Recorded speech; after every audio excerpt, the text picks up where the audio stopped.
दो इंसान जो अभी अभी मरे, दो दुनियाओं के बीच खड़े थे। तब इनके सामने दो दरवाजे प्रकट हुए। एक दरवाजा स्वर्ग का था और दूसरा नरक का। एक को स्वर्ग से दिल को छू लेने वाला संगीत सुनाई दे रहा था और दूसरे को नरक से आ रही भयानक चीखें। वो आदमी नरक जाना नहीं चाहता था, इसलिए वो स्वर्ग की ओर भागने लगा, मगर वो उस दरवाजे के आर पार हो गया, क्योंकि इसकी तकदीर में नरक जाना ही लिखा है। ये साल 2023 में रिलीज होने वाली एक फ्रेंच हॉरर फैंटेसी फिल्म का सीन है, जिसका नाम है पेंडेमोनियम। कहानी एक ऐसे इंसान की है जब वो नरक में पहुंच जाता है। फिल्म की कहानी शुरू होती है एक आदमी नेतन को दिखाते हुए, जो बर्फीले पहाड़ों के बीच किसी सुनसान सड़क पर बेहोश पड़ा था। होश में आने पर वो देखता है कि उसकी गाड़ी बुरी तरह तबाह हो चुकी है, लेकिन इतने खतरनाक एक्सीडेंट के बावजूद वो बिल्कुल ठीक था। एक खरोच तक नहीं आई थी उसे। ये जानकर उसे बहुत खुशी हुई, लेकिन वो अकेला नहीं, वहां एक और आदमी डैनियल भी था, जिसकी बाइक को नेतन ने टक्कर मारी थी। असल में एक्सीडेंट की वजह यही थी। नेतन उससे माफी मांगता है और पूछता है कि तुम्हें कहीं चोट तो नहीं लगी। डैनियल उसे हैरानी से देख रहा था, पूछता है कि तुमने मेरी बाइक की हालत देखी है? एक्सीडेंट के बाद क्या हुआ था, कुछ याद भी है तुम्हें? नेतन जवाब देता है कि मेरा सर जोर से डैशबोर्ड पर लगा था, लेकिन देखो हम बच गए।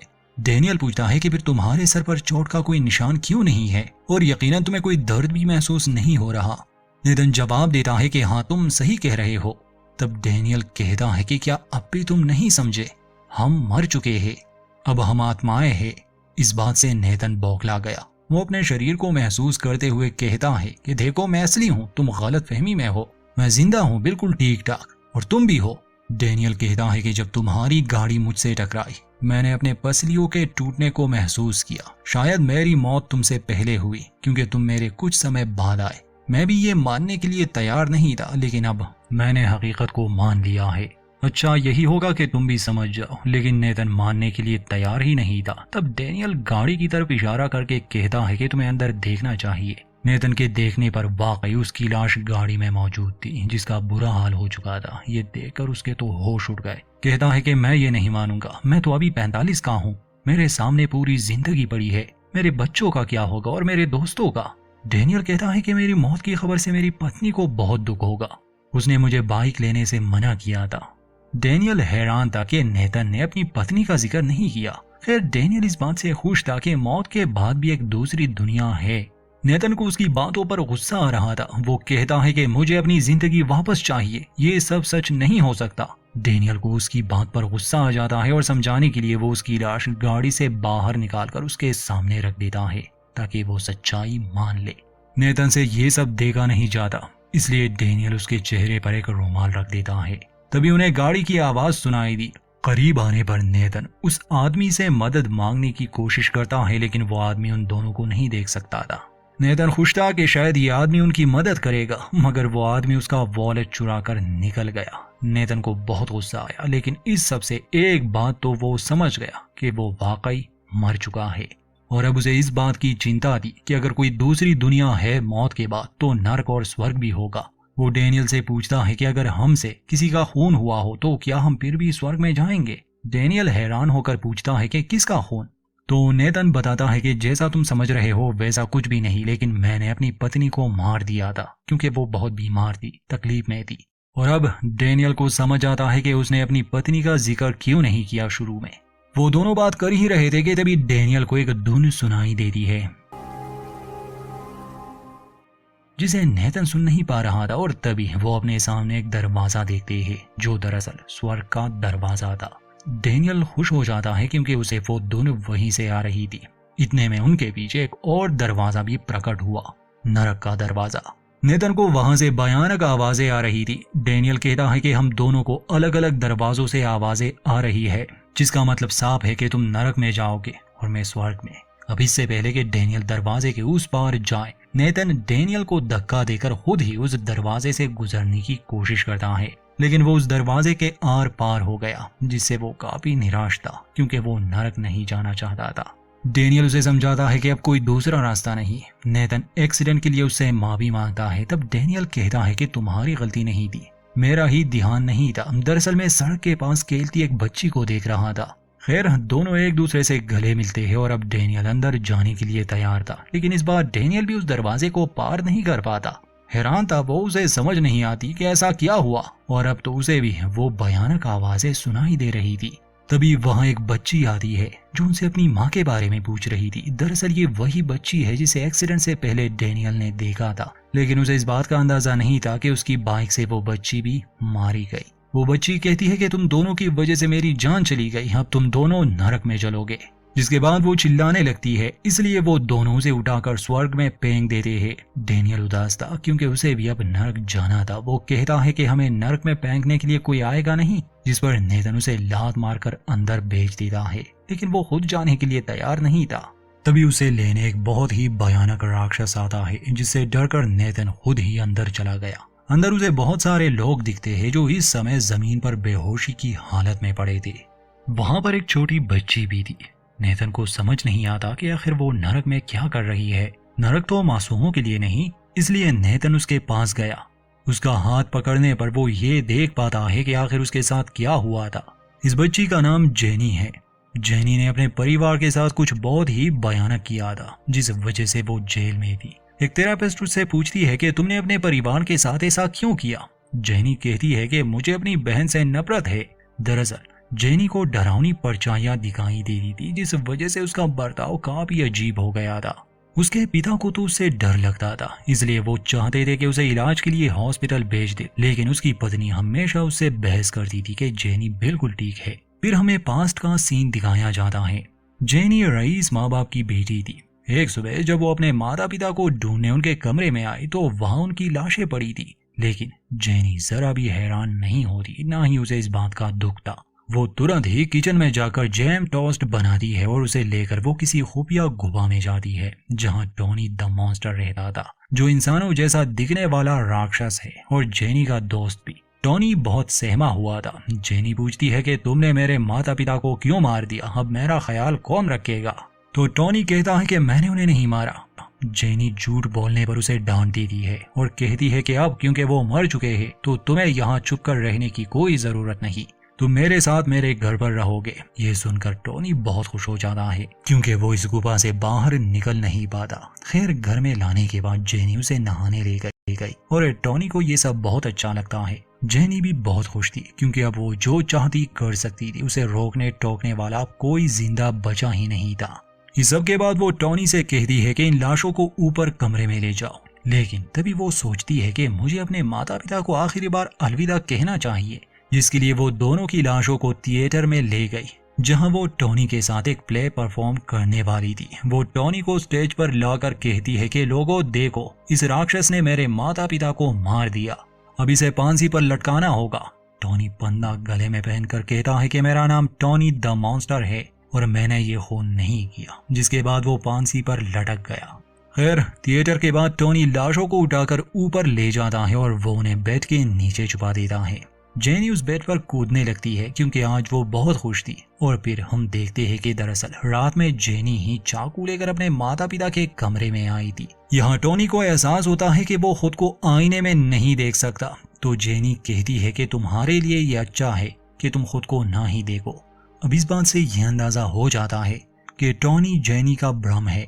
असल में ये जेनी के डार्क साइड को दर्शाता है। असलियत में तो जेनी ने ही अपने माता पिता का खून किया था। इतनी मेहनत करने के बाद अब इन्हें भूख लग रही थी, इसलिए जेनी टोनी और अपने लिए जैम ब्रेड बनाती है, जिसे टोनी बहुत शौक से खा रहा था। तभी दरवाजे पर घंटी बजी। जेनी बाहर देखने जाती है। उसकी माँ के नाम से एक पार्सल आया था, लेकिन घर पर कोई साइन करने वाला नहीं था। जेनी टोनी को बुलाती है, लेकिन टोनी बाहर नहीं आता, इसलिए वो आदमी पार्सल लेकर वापस चला गया। उसके जाने के बाद जेनी टोनी को ढूंढती है, मगर टोनी कहीं नहीं मिलता। वो भागकर अपने माता पिता के कमरे में जाती है, जहां पर टोनी उनके लाशों को खा रहा था। जेनी को देखकर टोनी भयानक आवाज में कहता है कि मुझे मत देखो। वो टोनी पर चिल्लाती है और दरवाजा अपने आप ही बंद हो गया। उसके खिलौनों में अपने आप ही आग लग गई। रात में जेनी अपनी छोटी बहन के पास जाती है। वो कहती है कि माता पिता मर गए। एंजेला पूछती है कि क्या उन्हें तुमने मारा, तो जेनी कहती है कि नहीं, टोनी ने।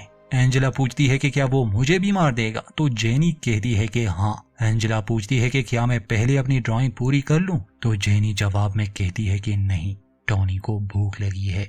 जिसके बाद वो उसे किचन ले जाकर अवन में बंद कर देती है।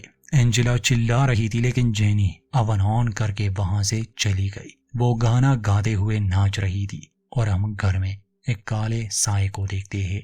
सीन वापस से नेतन पर आता है, यानी नरक में, जो जेनी की कहानी जानकर बहुत ज्यादा डर गया था। उसकी हालत बहुत बुरी थी। वो रेंगता हुआ एक लड़की क्लोई और उसकी माँ जूलिया के पास जाता है, जिसका हाथ पकड़ने से वो उसकी यादें देख पा रहा था। हम देखते हैं कि जूलिया बहुत रो रही थी, जैसे वो सदमे में हो। वो अपनी बेटी को आवाज लगा रही थी मगर क्लोई बाहर नहीं आती। वो उसे लाने उसके कमरे में गई और कहती है कि मुझे देर हो रही है। वो रो भी रही थी क्योंकि दरअसल क्लोई ने आत्महत्या कर ली थी और जूलिया ये बात मानने के लिए तैयार नहीं थी। वो डिनायल स्टेट में थी कि क्लोई मर चुकी है। वो उसकी लाश को घसीटते हुए नीचे ले आई, जहां वो उसे नए कपड़े पहनाकर नाश्ता देती है। वो क्लोई की लाश से कहती है कि अगर सब कुछ खराब ना होता तो अभी हम छुट्टियां मना रहे होते। और फिर हम क्लोई को देखते हैं जब वो जिंदा थी। जूलिया उसके पास आकर कहती है कि जल्दी करो, तुम्हें देर हो रही है। नाश्ते के समय क्लोई चाकू को गौर से देख रही थी। तब उसे याद आता है कि कैसे उसके स्कूल की लड़कियां उसे बुली करती है। स्कूल के लिए जाते समय क्लोई अपनी माँ से कहती है कि मैं ये सब और नहीं सह सकती, वो स्कूल नहीं नर्क है। लेकिन जूलिया उसे समझाती है कि ये स्कूल तुम्हारे लिए नया है, इसलिए तुम्हें आदत हो जाएगी। अब प्रेजेंट में क्लोई की लाश जमीन पर गिर जाती है और उनकी बिल्ली उसके जख्म को चाट रही थी। जूलिया गुस्से में उस बिल्ली को भगा देती है। फिर वो पागलों की तरह हंसकर कहती है कि हम सब पीछे छोड़ देंगे, मैं और तुम ट्रिप पर जाएंगे और वहां हम मजे करेंगे। लेकिन अगले ही पल फिर से वो रोने लग जाती है। वो क्लोई से कहती है कि मैं तुमसे बहुत प्यार करती हूँ और अब तुम्हें स्कूल जाने की भी जरूरत नहीं। और जब वो दरवाजा खोलती है तो उसके सामने एक दीवार थी। इसके बाद हम एक दूसरा फ्लैशबैक देखते हैं, जहाँ क्लोई ने स्कूल की लड़कियों से छुपने के लिए खुद को बाथरूम में बंद किया था। वो जबरदस्ती उसे बाहर बुलाते हैं और फिर उसे जूते चाटने पर मजबूर करते हैं। वो लोग उसकी वीडियोस भी बना रहे थे और क्लोई बहुत रोती है। प्रेजेंट में हम देखते हैं कि वो दीवार जूलिया का भ्रम था। उसे मिलने उसकी पड़ोसन आई थी। जूलिया कहती है कि मैं और क्लोई छुट्टियां मनाने जा रहे हैं। पड़ोसन को जूलिया का बर्ताव बहुत अजीब लगा, इसलिए वो क्लोई को देखने अंदर आई, जहां उसे क्लोई की लाश मिली। इसके बाद जूलिया क्लोई की लाश को लेकर कहीं जा रही थी और बीच रास्ते में रोते हुए वो अपनी गाड़ी का एक्सीडेंट कर देती है। कुछ समय बाद फायर फाइटर्स वहां पहुंच जाते हैं। जूलिया अब भी जिंदा थी। वो उसे गाड़ी से बाहर निकालने की कोशिश करते हैं, लेकिन जूलिया अब जिंदा नहीं रहना चाहती थी। तो असल में जूलिया ने अपनी बेटी पर कभी ध्यान ही नहीं दिया और वो इतनी तकलीफ में थी कि अंत में उसे अपनी ही जान लेनी पड़ी। इसीलिए दोनों माँ बेटी नरक में आ गए। नरक में नेतन उनकी लाशों को कपड़े से ढक देता है। ये भयानक कहानियां देखकर वो बहुत थक गया था। वहाँ ऐसे अनगिनत लोग थे, हर एक की दर्द भरी दास्तान थी। तभी वहाँ खुद शैतान आता है, जो नेतन से कहता है कि तुम्हारी असल सजा का समय आ चुका है। नेतन फिर से अपनी सफाई देने लगता है कि मेरी पत्नी पहले से ही बीमार थी, मैंने तो बस उसे बीमारी से छुटकारा दिया, हर दिन उसे तकलीफ से गुजरना पड़ता था। शैतान पूछता है कि क्या उसने तुम्हें ऐसा करने को कहा था, तो नेतन जवाब देता है कि नहीं, लेकिन वो तकलीफ में थी। शैतान कहता है कि सजा का फैसला मैं नहीं करता। नेतन पूछता है कि फिर मुझे उसके पास ले जाओ जो ये फैसला करता है, मैं अपनी सफाई देना चाहता हूँ, वो सब मैंने अपनी पत्नी के लिए किया। शैतान कहता है कि अब कोई फायदा नहीं, फैसला हो चुका है, तुम्हें मेरे साथ चलना होगा। नेतन पूछता है कि हम कहाँ जा रहे हैं। शैतान बताता है कि पहले तुम एक आइसोलेशन स्टेज से गुजरोगे ताकि तुम अपनी पुरानी जिंदगी की यादें भूलकर एक पवित्र आत्मा बन सको और फिर तुम्हारी सजा शुरू होगी। नेतन पूछता है कि मैं यहाँ कितने समय तक रहूंगा। शैतान कहता है कि अब तुम यहाँ हमेशा रहोगे। ये सुनकर नेतन के होश उड़ जाते हैं। खैर शैतान उसे कमरे में ले गया जो किसी काल कोठरी जैसा था और कहता है कि यहाँ तुम्हें रोजाना तकलीफ मिलेगी, ऐसी तकलीफ जो तुमने पहले कभी महसूस नहीं की होगी और तुम कभी उस तकलीफ के आदी नहीं होगे। नेतन पूछता है कि क्या यहाँ तकलीफ के सिवा कुछ और भी मिलेगा, तो शैतान कहता है कि नहीं। जाते हुए शैतान कहता है कि जब तुम अपनी असली सजा के लिए तैयार हो जाओगे तो मैं तुम्हें लेने आऊंगा। जिसके बाद वो वहां से चला गया। उसके जाने के बाद नेतन देखता है कि वहां कोई लेटा हुआ था। नेतन पूछता है कि तुम कौन हो, तो वो राक्षस जाग जाता है। वो पूछता है कि क्या तुम मेरा नया खिलौना हो। ये सुनकर नेतन के होश उड़ गए। वो कहता है कि मैं इंसान हूँ, तुम्हारा खिलौना नहीं। वो राक्षस नेतन को देखकर ऐसे खुश था जैसे बच्चे को कोई नया खिलौना मिल जाए। वो उसे पकड़कर दीवार पर पटकता है और फिर उसके ऊपर बैठकर उसे मुक्कों से मार मार कर उसका काफी बुरा हाल कर देता है। वो नेतन से कहता है कि उठो, मुझे तुमसे और खेलना है। और हम जान पाते हैं कि कुछ समय बाद नेतन फिर से जिंदा होगा ताकि ये राक्षस उसके साथ खेल सके।